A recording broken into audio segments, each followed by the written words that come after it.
I think there's a lot to be said about the filmmaking that was happening in Japan in the 50s. You look at the 50s, I look back at the 50s era, the decade in general, and American films were just piss poor, to my opinion. This was the era of the drive-in, this was the era of the greaser, and they created some really good artistic sensibilities, aesthetic sensibilities, but not as many, like in quantity-wise, as many films that really like cement to me as all-timers. We can talk all day about James Dean, but I'm talking like the 70s, 80s, 90s, we're dealing with a banger every week.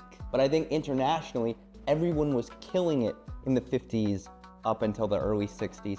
Ozu being maybe the most premier of them all. Yasujirō Ozu is just the greatest. And his whole thing was very intimate, small-scale cinema. Cinema that makes you feel like you're in the room, so to speak. Of his filmography, a collection of 54 feature films, that seems to be the common denominator. And going a step further, his other favorite thing was capturing seasons, with films like Late Spring, Early Summer, Early Spring, Late Autumn, The End of Summer, and his final film, which was An Autumn Afternoon. Early Spring is playing on TCM, and this is the one he did right after what's considered like his biggest film, his most relevant, critically assessed film, which is Tokyo Story. But what sets Early Spring apart is that it's a found family story. It's about co-workers, it's about work. He said about this movie, he wanted to make a movie that accentuated the pathos of white-collar life.